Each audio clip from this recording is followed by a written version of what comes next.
a great honor to be, invested with this, with this opportunity, and having been elected to this chair. I mean, very distinguished people have occupied it. I remember when I don't know whether it's Gananath or somebody being introduced, and a lot of very impressive names were named, and Ashish quipped, now after this, that means that, you can't say anything, because wo log jo hai, sab kuch keh gaye hain. Now, I've given a title, which, as with most titles, is a misnomer, because it's what is there in the paper rather than what it's called. It's called Community Formation and Recognition of Difference. One has to, pay some kind of obeisance to some kind of a theoretical purchase over here. But I think the more important, interesting thing is the image of a Turkic warrior in Gangetic folklore. The deepening of democracy in India has gone hand in hand with the recognition of difference. The Constitution accorded recognition to a limited set of differences, as the idea of universal adult franchise was underpinned by the notion of rights-bearing individuals. And underlying homogeneity was regarded then as the norm for citizenship. This no longer seems to be the case.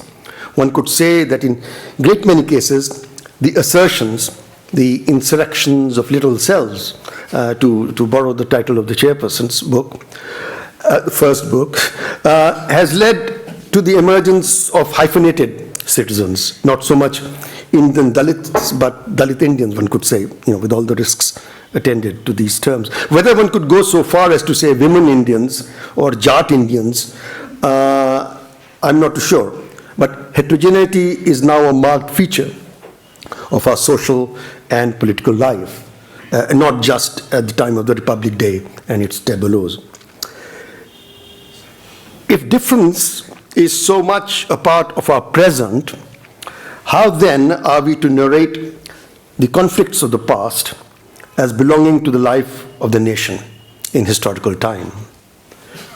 For a large part, historians' history usually relates to one form of community, the national community. Modern history invokes the idea of a people as sovereign and historically constituted. And this had been productive of most national histories. The triumph of the idea of self-determination has meant that all conquest has come to be regarded as unjust, a triumph, so to say, of evil over good. It is in this context that the Ottoman historian Kamal Kafdar, in his study of the Ottoman state, says that the meaning of medieval Muslim invasions has been particularly problematic one to deal with among many Eurasian nations. To take one's commingling with the other seriously in the historical reconstruction of heritages, he goes on to add, seems to demand too much of nationalist historiographies. How can the historian's history, while paying heed to culture and communitarian past, re-engage in newer ways with the issue of conquest?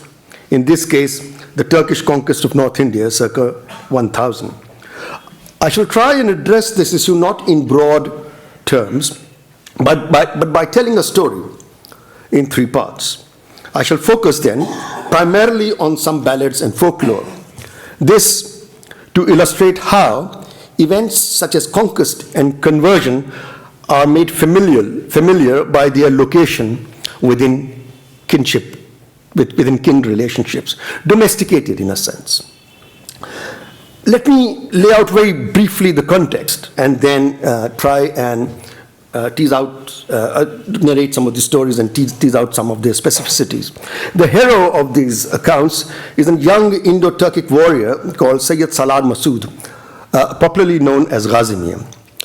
Both in the Mirat-e-Masoodi, literally the Mirror of Masood, a 17th century hagiography written by a renowned Sufi of Awadh, and in ballads extant today, he is portrayed as a bhanja.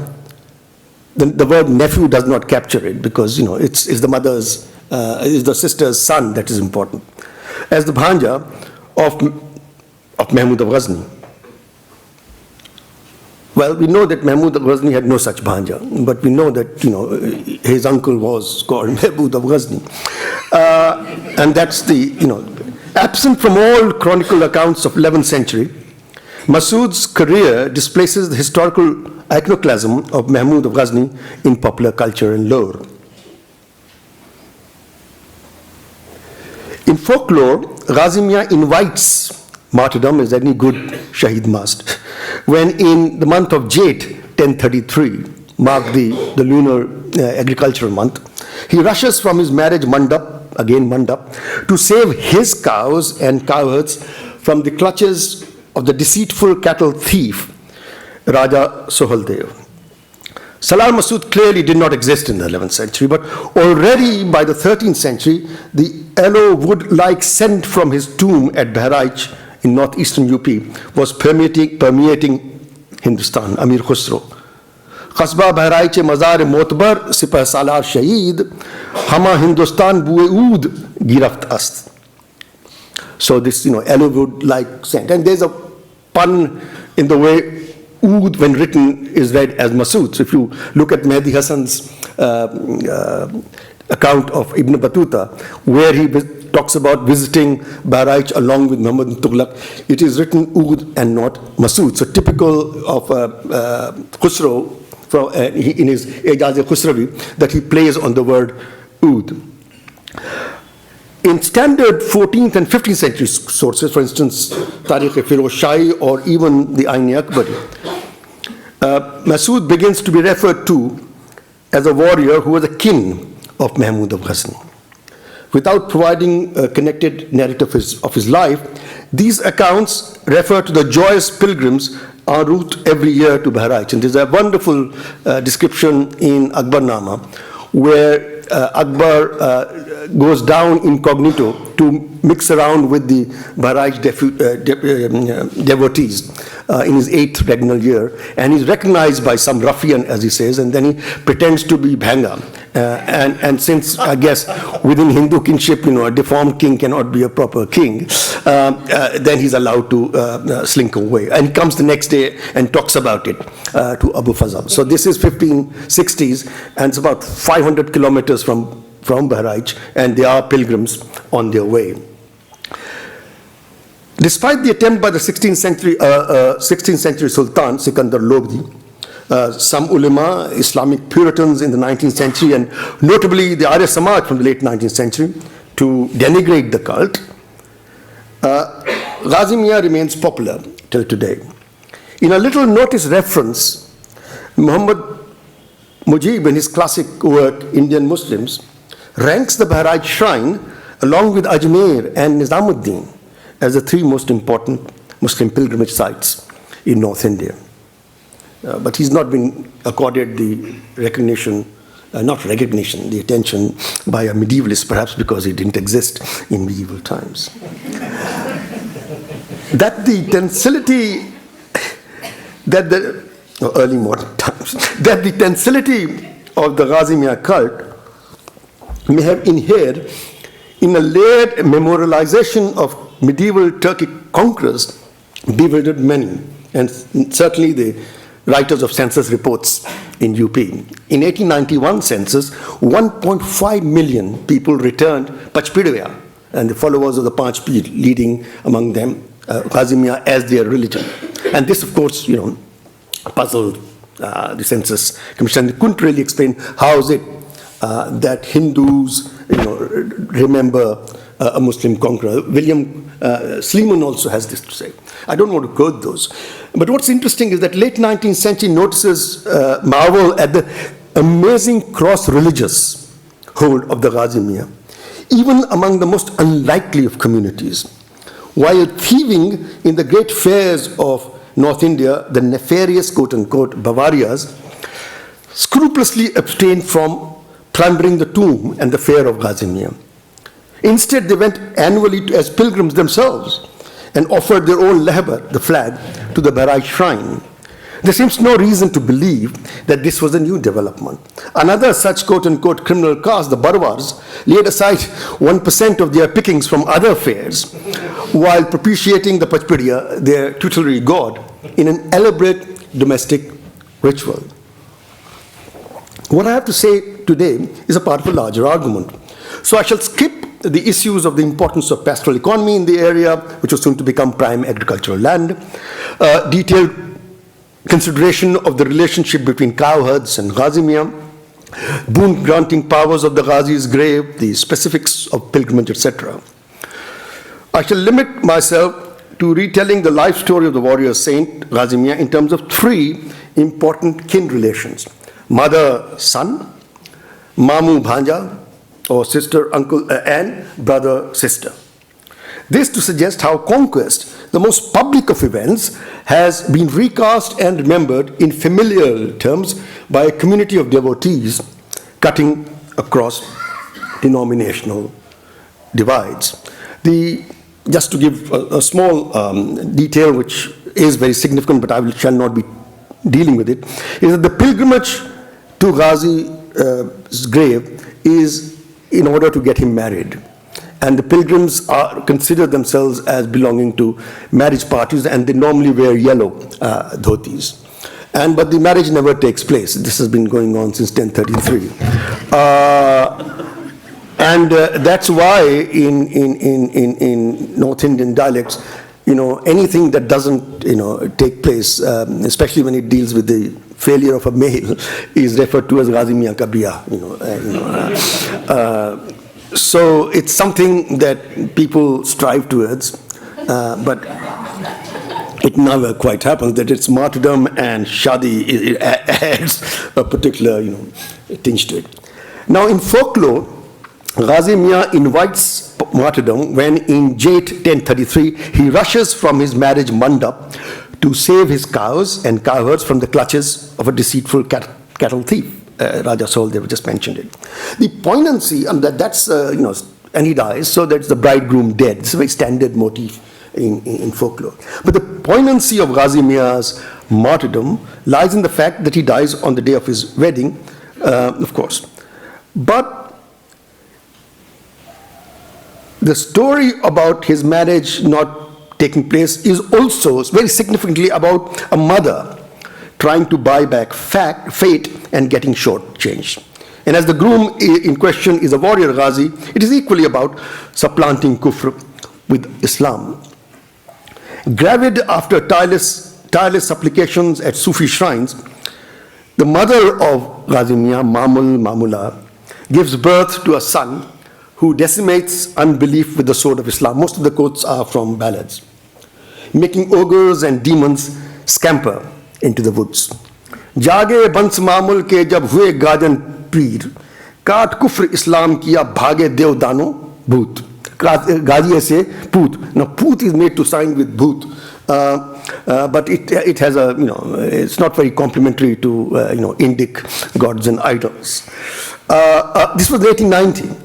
100 years later, in May 1994, I recorded a Dafali from near Rudauli singing the same tune, this time making the frightful idols themselves affirm the Islamic faith.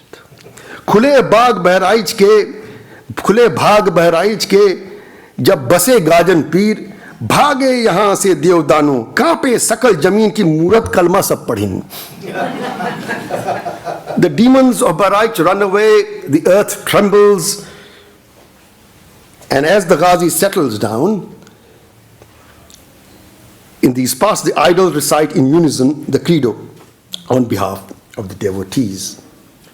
Allusion to the profession of faith aside, these ballads are no starched sectarian saga simply recording aggressively the march of Islam in India. The warrior hero straddles a malleable past. For Gajan, the moniker for Masood of the ballads is a conjoint of Ghazi and Ghazni, collating in one dialectal shift the mission of the young lad, his parental home, and the iconoclasm of Uncle Sultan Mahmud of Ghazni. And while the ballads focus on Islamic warrior sacrificing his life for cows and cowherds, his birth echoes the common womanly anxieties about barrenness. taunted as a barren woman, even by low caste. I mean, this is basically a cult of middle and lower caste. Mamula is very upset. जात की भुजाइन धोबन मोहित ताना मारे, सुन मामूल तोहे रब ने बांझ बनाए. Mamula goes from one shrine to the other and reaches the shrine of Shah Madar near Kanpur. You should be able to establish it to connect straight away, because when people pulling those heavy, telephone wires shout, "Dam laga ke haisha," it's zor laga ke haisha. It is Dam Madar, Shah Madar of Makanpur, that they are invoking. Trust Jito Oberoi to point this out to me. She undergoes, Mamla, the usual austerities, kissing the threshold of the shrine, sweeping the floor with her unbraided tresses, Jarob Kashi, a gesture of humility and submission that a woman in North India employs while seeking the intercession of saints. The saint in question desires that should Mamla have a son, she must present the child at the shrine before severing the umbilical cord. This seems like an impossible stipulation, not physically but culturally as well, as it is obligatory as a marker of rootedness to bury the navel string in the place of the child's birth.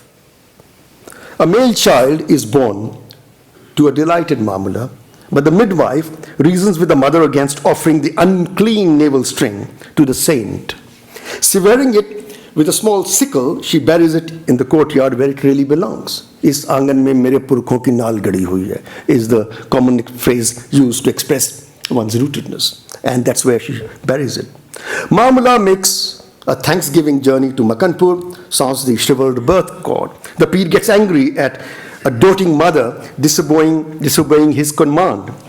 Sounding the death bell so soon after granting the boon, he curses the boy that he shall die on the day of his marriage. Mare tor beta jedin jaye samara.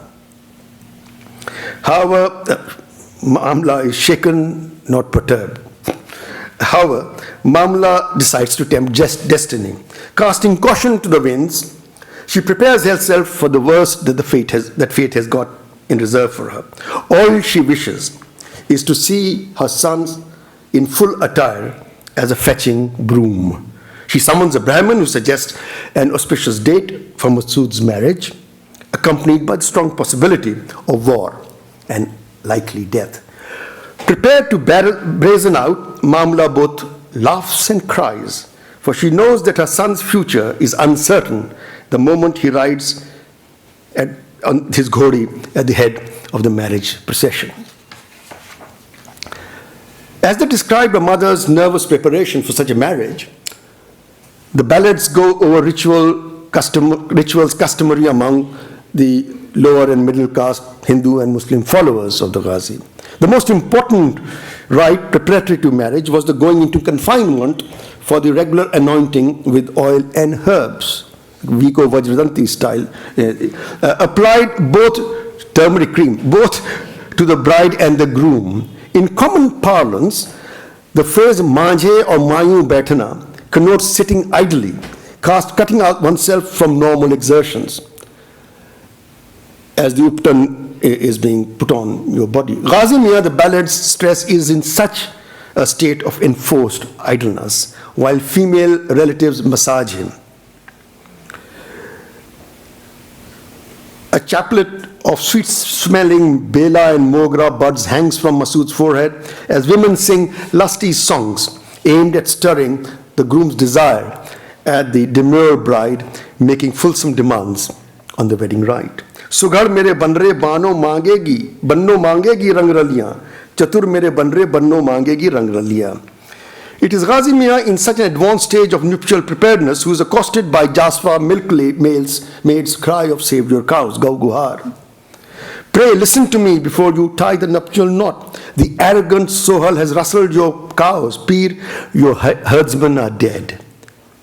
Hearing this, the young groom rose up in anger and began lacing himself with smitter and sword. Mother Mamul is distraught. The dreaded future is now coming to pass. Don't go to war, my little one. I have got you by reversing the wheels of fortune. She entreats him. Tohe bade bhag se paya. Sit still. Let me feast my eyes on you. Claim your virgin wife at night. The Ghazi groom begins to show signs of annoyance. Mother, don't you see? Sohal Dev has challenged me to a fight. Try and see beyond the rites. Give me something to do for Deen and Islam. Don't stop me today. Mother Mamul Mai, the intimate Bhojpuri phrase for mother here rhyming with Rar Machai, the enemy's deceitful affray. Ghazi Mian gets up, washes his hands of the henna, jumps astride his favorite lily ghori. Taking his leave, he asks his distraught mother for a favor. Free me of the debt of life that I owe to your milk. For in sallying forth to his death, Masood is about to waste the mother's milk that has nurtured him. The other very important rite, which was told to me by Bhagwati, is in North India for the groom to kind of touch, symbolically the breast of his mother before he goes for his marriage ceremony. So in this case, it's both. The battle was joined, Sohal's army was decimated, and so everything, his army, his fort, his palace, bit dust, sinking and thusing, shall we say, into the ground. What they call Set Mahet, that Jhaua Jhar of ruins and wilderness, that's what became of the fort of Sohal after the Ghazi took the measure of this wicked king, declaimed Dafali, not far from the site of the historic city of Shravasti. Hum to lubhavan byah mein apne lagaya ghat. Here I was engrossed in my nuptial rites, and you ambushed my cows and cowherds, sang a balladeer at Bahraich in 1996. It's been quite some time I've been working on it.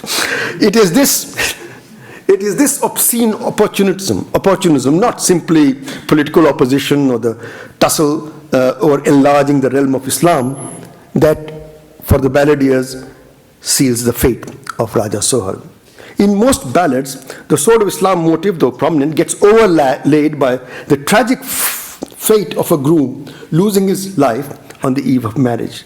Not that the sword stays sheathed. Violence is not belittled, it is made anodyne. The term kafir here denotes not so much an adversarial religious category as deceitful kafirish behavior of Raja Sohal there, rustling the cows belonging to the Ghazi at the time he chooses it, while he's getting married.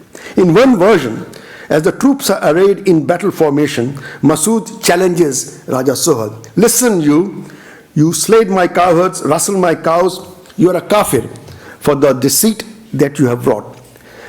Tene mare gwal, chhin li gaiyan, te kafir daga jo kina. तुम मानो छोड़ दो गैया नहीं तोड़ू तेरा सीना. Ghazi Mian in Four's rhymes. Ghazi Mian ends up freeing the cows that Sohal had carried away. Returning to the camp, he sought the shade of a tree, for it was the dead of summer, where he read the Quran. As fated, an unseen arrow pierces the neck of the Pir, the bridegroom dies, wilts like a flower. Shahadat, or martyrdom for Islam, is here tied inextricably to the common feminine concerns. The desire, anxiety for a son, which attains its fullness when the mother gets the son married. As with similar place-barge women, it is this common reproductive anxiety, shall we say, that makes the mother of Masood run from one shrine to another. And we get the fulfillment of the motherhood is then cut short by the son's death as groom. The specifics, the placement of Ghazi Mian in the 11th century, the time of his Mama Sultan of Ghazni, his attachment to his cows in the Nepal Tarai, analogous to Pabuji, the celebrated cow protector of Rajasthan, who also forsakes his marriage mandap for death in war. These are clearly of considerable significance. But the story of this Muslim martyr is framed by the tragedy of a mother trying unsuccessfully to turn back the wheel of fortune. Let me transit to another important kin relationship, that of mother's brother and the bhanja. The affection that a mama has for a bhanja is proverbial. It is the uncle, the maternal uncle, who is expected to bring the most presents on the birth of his sister's son. In the Farsi hagiography of the hero, Mirati Masood, Sultan Mahmud, on one of his invasions, takes a detour to Ajmer to feast his eyes on his infant nephew.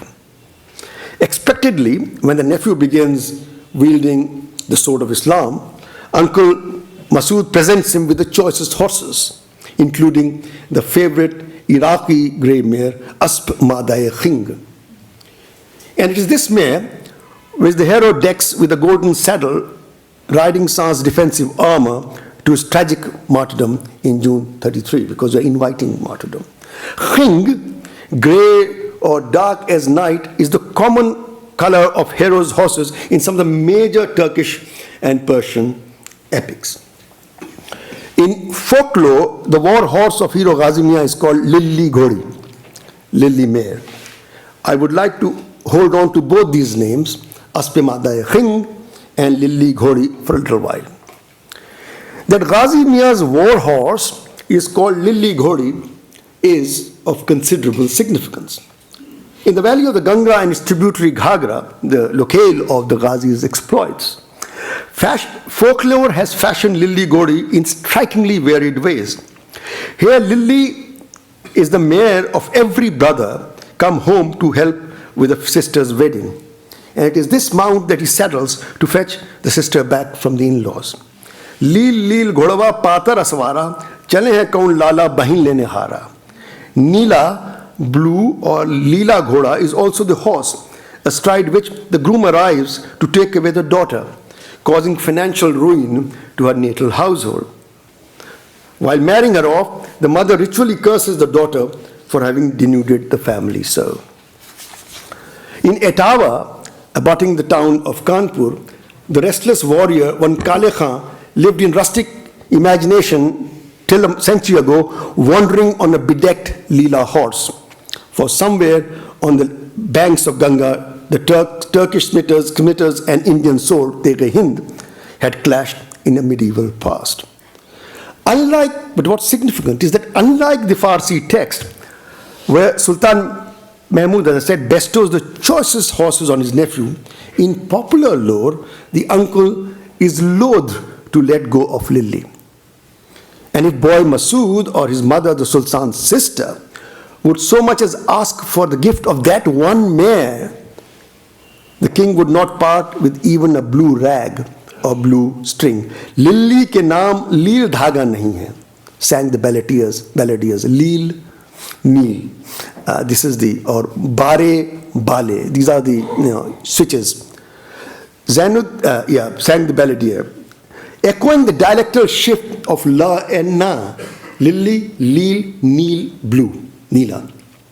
As with many other equestrian heroes of folklore, Lorik, the eponymous hero of Lorikain, the great Ahir, a North Indian epic, even Pabuji to some extent, Ghazi Mian must also wrest his horse from royalty. And this forcible quest for warrior horse seems to have led to an inversion of the loving relationship between Bhanja Ghazi Mian and Uncle Mahmud, the Ghazni Sultan. A closer look at the ballads of Lilli Mare, sung around Banaras in the 1880s and extant today, allows us to peel the layers of meaning that have come to adhere to the hero's war horse in popular lore. To stress a point made earlier, the refusal of Uncle Mahmud seems rather strange, as it is expected of uncles in North India to meet every wish, even of fictive bhanjas. In one such song, now we are moving from humans to animals, but wholly animals. In one such song, a clever calf wards off the ravenous lion by addressing him as Mama. Mama, you better devour me and Mother Sura cow afterwards. Now, tied in the web of fictive kinship, the lion can only respond by offering an avuncular largesse to the clever nephew out to save his mother. He grants his bhanja the run of the Kadali forest as pasture and full access to Ganges water to quench his thirst. Jao bhaneja ban tumhi ko dino, bhor ho to char jao, charne ko kajli ban dino, peene ko ganga pani jal re. A real sister, Mamla's anger at her brother for denying Lily to her son is understandable. She wishes the lion-hearted brother dead, his wife widowed. And this for not honoring a sister come a begging on behalf of her son from his resourceful uncle. Mother Mamla returns home empty-handed. A disconsolate Masood will not take no for an answer. Blind with childish rage, he dashes off into the jungle, a toy drum still dangling from his neck. Lost in the woods, he instinctively offers a prayer to heaven. A hidden treasure stands disclosed. A few strokes on the drum soon collected all the urchins of the neighborhood. The young leader of men gives each a gold mohar and asks them to obtain their parents' permission for a few days' leave. And these become, horsemen. So leading this charge of this fantastic cavalry, all in the spitting image of the young hero, which confuses Mahmud of Ghazni, Ghazi Mian forcibly wrests the wild lily mare from the subterranean stable, which nobody else but he could ride. And this story goes on. I'm not going to other details. In ballads current today in the Bahraich region, Lily continues to be of central importance, its story revolving around the claim of the married woman on her kin, of the bhanja on his mamu. In one such account, the story of Lily begins on a somewhat contrived note, with sister's Mamla's alienation from her brother at her marriage. It then takes a detour with a novel gloss on the modality of young Ghazi's hunt war. These are the two motifs that overlap in both the text and the lore. In this version, Mamula's father loved her daughter almost to distraction. Unable to bear her loss in marriage, he died of a broken heart. Sultan Mahmud blamed sister Mamla for his father's death, and relations had been strained ever since. This, the ballad implies, accounts for Sultan Mahmud's refusal to meet his young nephew's request for the mare.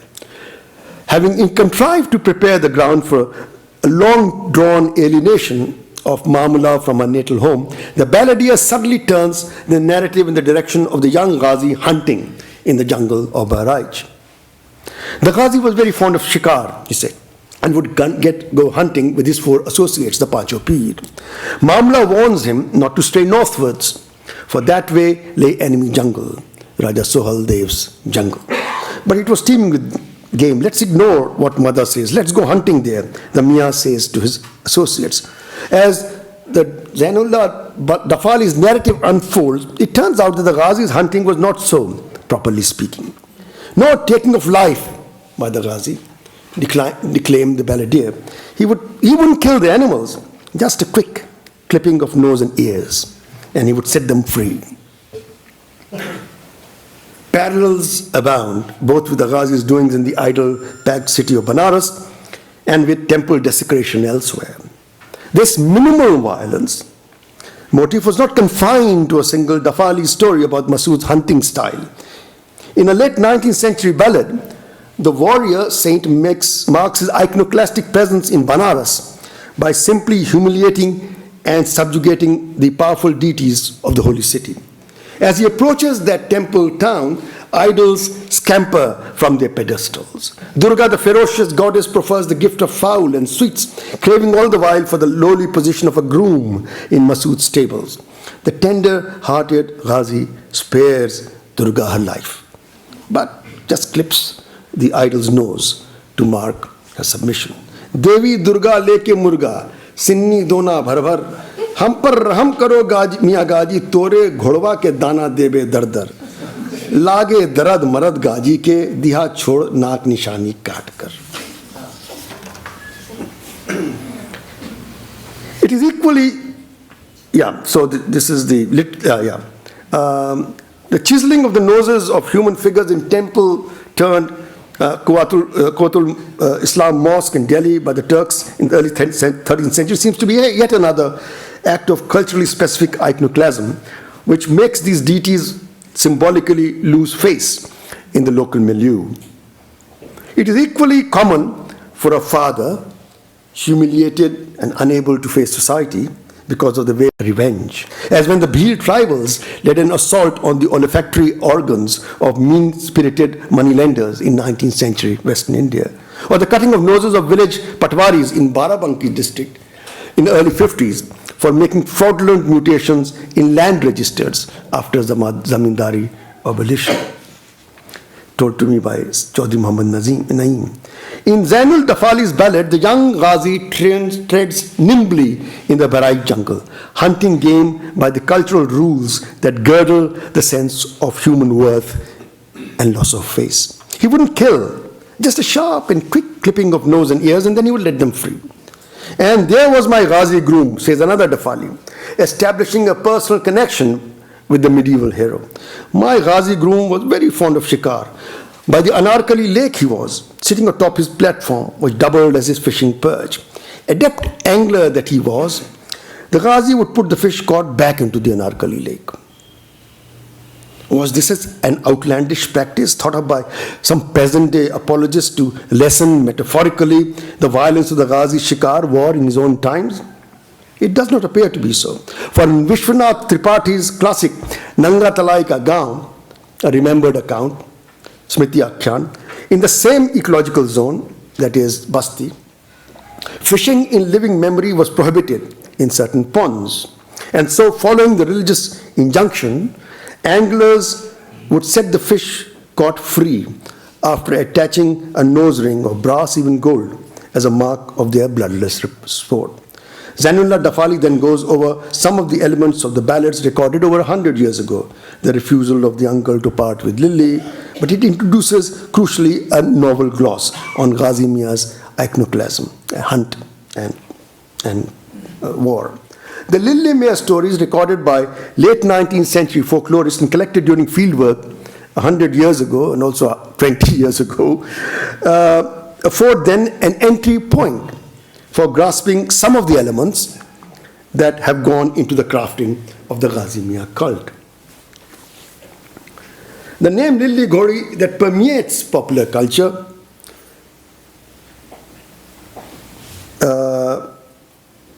is a dialectal inflection, as I said, of Nili or blue mare. And this blue or dark as night mount was written as Aspimada Yakhin, the grey mare, by Abdul Rahman Chishti in his 17th century Life of Masood. The white currency that Lilli still enjoys in songs and ballads could lead one to suggest that our medieval author may have copied this name, affixed already to the horse of Ghazi hero. Conversely, given the wide prevalence of the motif, the dark horse in Turkish and Persian epics, it could equally be that the Sufi Sama had borrowed from the Persian classic Shahnama while thinking up a name for Salar Masood's mare, and that Lilli is a Bhojpuri inflection of grey, dark blue, Nili. Would that not imply that Nili Lilli had no provenance in the Gangetic popular lore independent of the writings of the Persian Mirate Masoodi? That seems doubtful. To allude once again, and now I'm just coming to the last of the stories. To allude once again to an earlier surmise, could it be that Masood's need to forcibly wrest his prize mount from his royal uncle has led in popular lore to the Sultan's inexplicable meanness towards his sister? Because in normal case, the relationship between siblings is one of longing and affection. For post-marriage, such bonds tend to get strengthened as the married sister, now living in another's home, eagerly awaits the occasional visit from her brother. In Eastern UP, notes a folklorist, nobody is required to visit a girl in her husband's house to the extent that the brother is. And so the arrival of her brother is always the most exciting event in her life, such that folk songs picture the eager sibling seeking her mother-in-law's permission to run and meet him on the boundary of the village.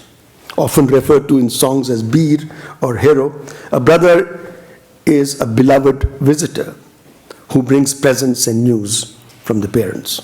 Such visits are all the more precious for being far and in between. Framed as an invitation to such a brother, a woman's work song sung late at night by poor women operating the heavy corn grinder, janta, in the backyard of landed homes speaks for the hard work that is the common lot of all married women. And there are several time periods when the same song appears. Grayson cites it as an example of Bhojpuri song in the 1880s, comes out from a collection in 1950 by Naresh Tripathi, and also Smita has collected it in her new collection of women's songs from East UP. The song begins, in the version that I'm going to use, the song begins with the forlorn sister beseeching her brother to come and see her just once, how she's getting along. The sibling offers formulaic excuses. The way to your home, sister, he says, is prowling with wild animals. Surely you can come with a sword and shield, is the uppity reply. And when the married woman sees two men coming towards her house, she immediately recognizes the brother as my mother's fair-skinned son, and her husband as the dark-skinned brother of her husband's sister. Lonely in her husband's home, she has eyes only for her brother. How may I feast my brother? She asked dutifully of her mother-in-law. Cook some rotten millet rotis, and for vegetables the shriveled potsherds by the curb.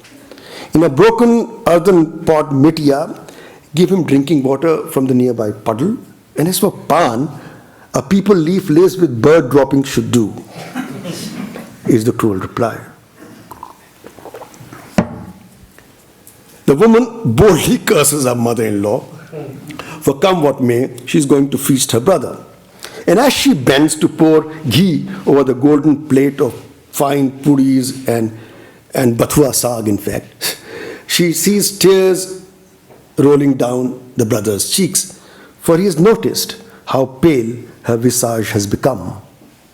Ignoring her husband, who eats alongside, the sister now complains to her brother about the hard work she endures in this life.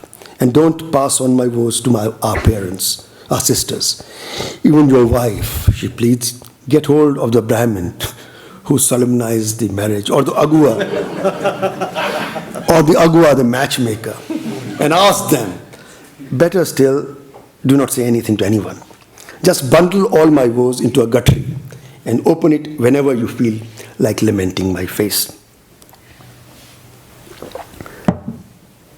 The story about the relationship is of Ghazi Mian, also known as Pancho Pir, and Amina, a sister, Amina Sati, in fact. Ghazi Mian is not a real brother to Amina Sati, who is married to a Hindu Raja Lord Chand or Noor Chand. He is a Turk warrior hunter who comes into the jungle, Kadri Ban again, for shikar.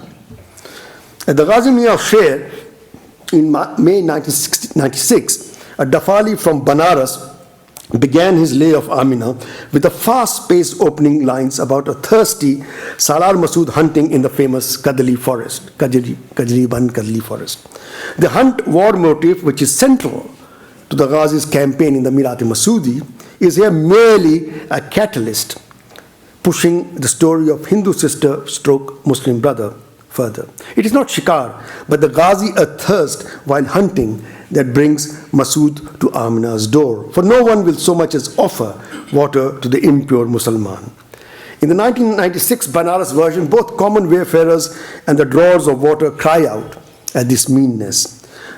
कदली बन में खेले हैं शिकार है प्यासे बन में, कुआनन में खेले हैं शिकार है सालार है कियासे बन में, मियाँ पटोही रोवेला, मियाँ कुएं में रोए हैं पनिहार है पियासे बन में. In a longer late 19th century version, Ghazi Mian goes to Bansapti Mai, the goddess of vegetation, and asks for a drink of water. Bansapti Mai declines. There is no lota and no rope with me, my dear Mian. She tells him the familiar address, mitigating somewhat the act of crass refusal to draw water for a hungry Musalman hunter. The jungle goddess is not entirely unhelpful, though. She redirects Masood to Amina's, a lofty palace with a lowly wicket. There sits Amina before her door. Ma Bansapti's directions are vague, but they manage to reach Amina's house, where they see Amina sitting, a morose Amina sitting at the door, scouring the high road for signs of a familiar brotherly figure. No message, no missive to relieve the tedium at the in-laws' place. Translation. Akuru nagar dulma des na kehu ave, na kahe sandes. Even if a Musalman, Ghazi Mian or plural Pancho Pir, is from Amina's native village and addresses her instinctively as sister. This was one word one could say Amina had been thirsting for. She rushes out, for though Turkas, she recognizes them as brothers from her village. Tell me how it goes in my place. All are fine back home. We are day and night at your house, replied the Pancho Pirs, strengthening the bonds of putative kinship. And the joke, we can't be sitting here forever waiting for a drink. Come early morning and we're off for shikar. Amina, the married sister, has decided to transgress the boundaries of us and them. She won't just offer her brothers water. She's going to cook them a regular meal, and with the etiquette requisite for laying the table well. She brings out a special cot, machia, for them to sit under the sandal tree. She rushes to take the regulation bath, preparatory to entering the kitchen. But there still remains one boundary between Hindu us and Muslim then, which has been breached only very recently, and that too only in towns. Amina is aware of the requirement to serve the turkas not in plates from her husband's scullery, but in disposable leaf platters, freshly ordered from the platter maker, the town bari. Commensality across religious boundaries is taboo in this kingdom as well. Again, to go back to Vishwanath Tripathi's account of Nanga Talai Ka Gaon, Vishwanath Tripathi recalls that when his grandfather invited his Muslim friends home on festive occasions, all the eating utensils had to be borrowed from Musalman neighbors. In this representative village, Muslims reciprocated within the boundedness of Hindu commensality, feasting them by sending wheat, sweets, and uncooked portions of the sacrificial lamb on the occasion of Eid al-Fitr and Eid al-Zuha. In Ismat Chughtai's remembrances called Kagzi Hai Pairahan, there are perceptive comments on this recognition of difference, which refer to the semiotic difference between sabzi, banana for Hindu festivals and gosht pakana for Muslim households. Not only there are different verbs for cooking, but obviously separate cooking and eating vessels, both cooking and eating. And so Amina goes to the bazaar and asks for disposable leaf platters. The town bari makes an excuse, suggesting mischievously that she serve her guests in golden dishes, presumably from the Raja's pantry. Gilded plates descend from the heavens. Amina will still get blamed, though, for feasting the Turkas in the Raja's dishes. Amina cooks for the Pancho Pir, who had come merely asking for water. Wash your face and feet and sit down to lunch, she tells them. Utho bhaiya, charan pakharo, rasoi leo tum khaye. Ghazi Mian warns her, don't feast us, for ill fortune will befall you because of this meal served to us Turkas. He leaves unsaid. Amina is philosophical about the outcome. Rasoi ke piche hoy tohar bure bhag, says Ghazi Mian. Hamke Ramchand jaun likhe banbas, the kekar bhag se bhoga puranavas. After the meal, Ghazi Mian wishes to grant her a boon. Retorts Amina, my dearest desire was fulfilled when my two children, the nonsensical named Amat and Nimat, were granted me. However, I ask you to come to my rescue in the hour of my need. A little banter follows, with Ghazi Mian quipping that such an open-ended promise binds him for all times and all places. Nevertheless, for my oath's sake, I must consent. Meanwhile, a neighbor, a mean widow, Duijibbi, the folk tongue, right, Duijibbi, had been straining her eyes and ears to figure out what exactly Amina was doing. with these Turkas. She now accosts Amina, threatening to spill the beans. Amina's mother-in-law returns from a bath. In one version, she's such a devout Hindu that she bathes 100 times daily in the Ganges. What is it with you people that the plate that the Raja eats in gets polluted by Turkas in your absence? The neighbor taunts the old lady. The king turns Amina out on her mother's telling him, without bothering to hear Amina's side of the story. Her sons in tow, parched mustard seeds in the fold of her sari, Amina walks out, proud and angry. With every step she takes, greater and greater misfortune befalls the Raja. Amina goes into wilderness, her children get hungry, Amina sprinkles the parched mustard seeds, invoking the name of Ghazi, and a fresh plant comes into existence, a miracle, for parched grains cannot sprout, and mustard potherbs are not nourishment enough in themselves. Her two boys eat their fill, she prays for water, a steam jet comes out of Ghazni, the abode of Ghazis. While the two sons are sitting content by a Sita-like mother, Raja Lord Chand's mother tries to cook for her son. Now a reverse of the miraculous happenings of the wilderness take place. Having discarded Amina as an unclean character, patra, utensil character, the mother-in-law is unable to cook for her son. For whichever pot she held became empty, whichever way she looked in the kitchen, the foodstuff got burned to ashes. जौने बर्तन में हाथ डालें, सब बर्तन छूछ हो जाए. जौने और ताके भस्म सुर दिखाई देवे.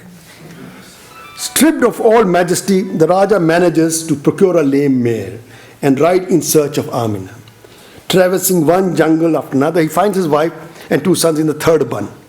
Lord Chand asks Amina to come back. Amina refuses, suggesting instead that he go and meet Ganga, her sister. The Raja goes to the river and requests her to flow just once westwards. For on your bank sits Amina. Were you to change course, she will come home to me. The holy Ganges puts it starkly. Look, Raja, she tells him, there is an earthen pot lying on the dung heap. Go, cook your meals in that soiled pot, and I'll oblige you by changing direction. देखो राजा नूरचंद घूरे पर हांडी पड़ी bye. वही हंडिया में जेवन करो तो हम पश्चिम बह जाए. Despite your sense of right and wrong, she is a clean patra. Accept your wife Amina for what she is, has become a sister, devotee of Ghazi Mian, irrespective of your notions of purity and pollution. That's what Ganga seems to be telling the Raja. In a late 19th century prose version, the river says it in so many words. Go, Amina is that earthen vessel. Heedlessly didst thou cast her from thee, God. Yet by that act was she dishonored and may never return. Taking back Amina, who has gone into the fold of Masood Ghazi, is like picking up a soiled pot and cooking in it. Concerned with conversion as pollution, or pollution as conversion, the story is put across as one about eating and cooking vessels. Note that the ballads take care to specify that the plates had not been soiled by the Turkas eating from them. They had fallen from heaven. Aware of the requisite norms, Amina had first gone looking for the wheat leaf platters, and then when the Bari refuses, they had fallen miraculously. The Pancho Peer then had not quite eaten in the Raja's vessels. But that mattered little. The act of cooking for Turkas had made that one dish, the earthen dish, patuki, which unlike metal pots cannot be scoured clean, impure.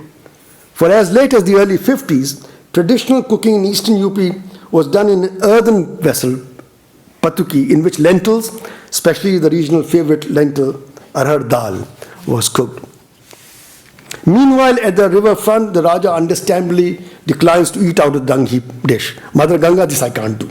For I lose my name, dharma, my religion, my everything, he replies. The die has been cast, a major threshold crossed for good. Ganga tells the Raja to forget Amina and return home without his wife. Lord Chand flares up in anger. He tries to take Amina forcefully. She in turn appeals to Mother Earth to open up so that she may be saved from the clutches of her husband. Amna sinks peacefully into the earth. Her two sons, Amat and Nemat, now turn into Mango and Neem. Neem. Their nonsensical sounding names, now amenable to easy diminution for and Neem. Unsuccessful in taking his wife back home on his own terms, the king fades from the narrative. Amna now cries out to Ghazi in the familiar register of a woman devotee addressing a male lord. Jahan piya ho tuhar, wahan mangta hamar. Wherever thou art worshipped, there let me be honored. The English collector valiantly translates, unable to quite capture the attachment of a woman for a male lord, overlord called Pia or darling. Even as with Amna, this attraction is empty of sexual desire.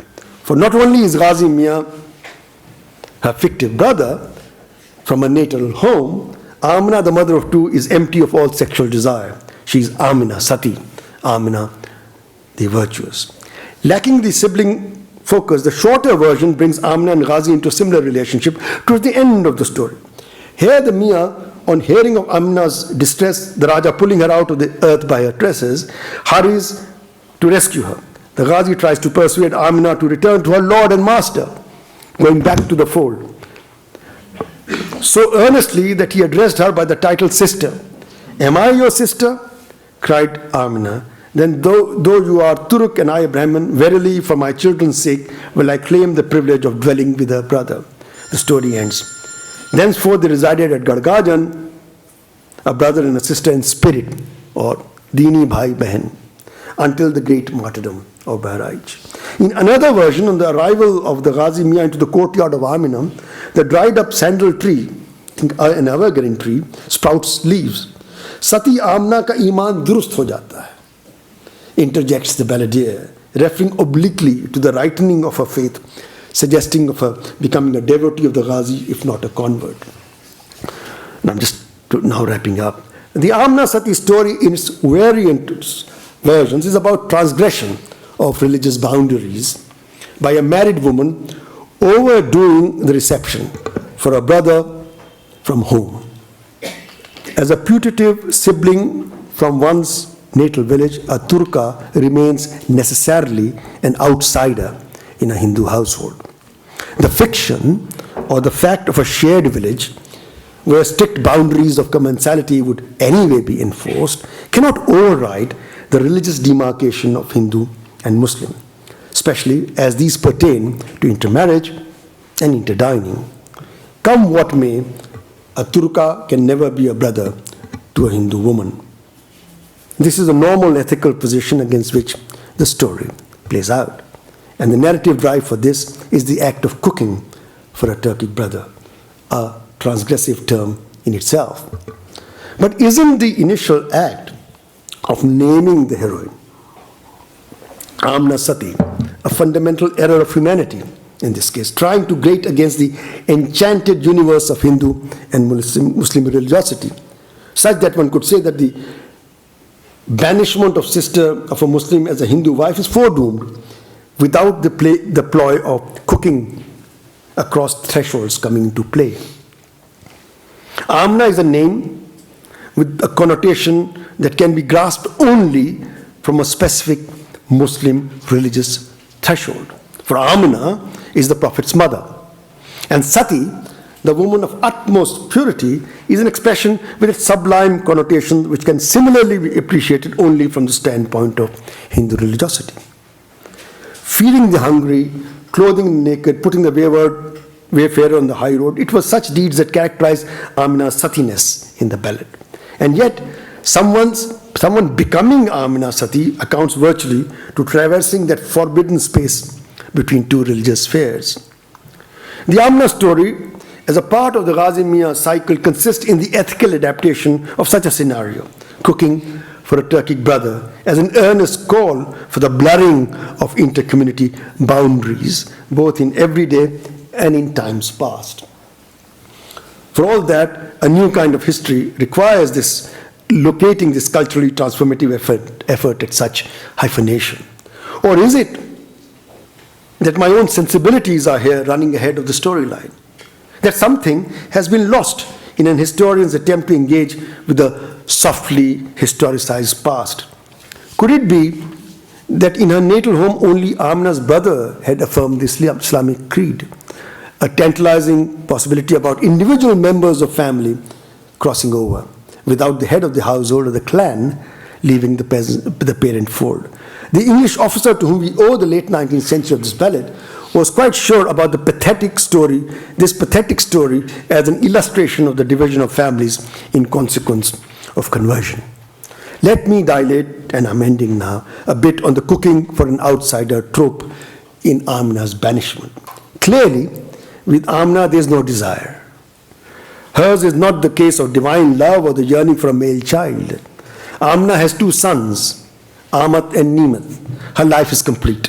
She simply responds in an appropriate way by recognizing Ghazi Mian for who he is, brother from home. And she does this knowing that he is Turka.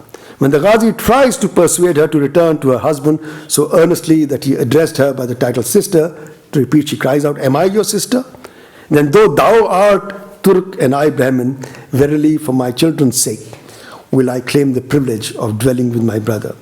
With that one act, Amina defiled not just the cooking space, but also unsettled, so to speak, the idols from the pedestals in the Raja's puja room. But have I not made the connection with Ramayana as explicit I should? Because Amina herself says, Ghazi Mian says, "Rasoi ke piche hoy to had buri bhag, and हमका रामचंद्र जौने लिखे बनवास तो रनवास कैसे हम झेलेंगे." There are other specific details in common, of course. The jungle where Ghazi Mian hunts and gets thirsty is Kadali Ban, where Ram and Sita had shared many intimacies during their long exile, as there in Bhagputi's Uttaram Charit. But then the reason for Sita and Amna's Sati's banishment from a royal home are very different. Objection raised about Sita's character and Amina transgressing the boundaries by cooking for a Turkic brother. In his, to just allude to Mahabharata, Krishna-like images, in his cow-protecting role, Ghazi Mian is almost Krishnite. But then in another ballad, the birth of Krishna itself takes place due to the benediction of Ghazi. There are several common sub-themes between the Ghazi ballads and two other epics, Pabuji and Lorik Chanda, even with parts of the 14th century Chandayan, which I don't have time to go. One way out is not to let these great Indian epics, Ramayana, Mahabharata, colonize all discussions of folk narratives with a final proof of resemblance and concordance. A preoccupation with resonances with the Mahabharata, for instance, would denude all specific sagas, such as that of Ghazi Mian or Pabuji, of their rich particularities, which accord these a texture of their own. The great folklorist Komal Kothari is categorical that resemblances notwithstanding, there neither is, quote, any direct transference of identities between the characters in the Ramayana and Pabuji. For apart from the boon granting distress, I'm making a last point and I'll end. For apart from the boon granting distress of waiting rights of Ghazi, which is common with so many, Seva, Bhakti, Kripa, Vardhan, Susan Wadley has talked about. Apart from this boon granting idea, which is central to any cult, the persistence of his ballads involves the giving of an assent at some level to the intricately woven tales belonging to a times past, even if it's not, calendrical time, with exact, historical characters. This is not an idealized past, but a contentious, ambiguous, and variedly crafted historical past. The time belonging to Sultan Mahmud and the Turks of Gargajan. The theme of war/conquest is not elided, even while key kinship relations, mother, son, mama, bhanja, sister, brother, make the Sultan's nephew a familial figure in the lived present across lived presence of devotees across denominational divides. Thank you.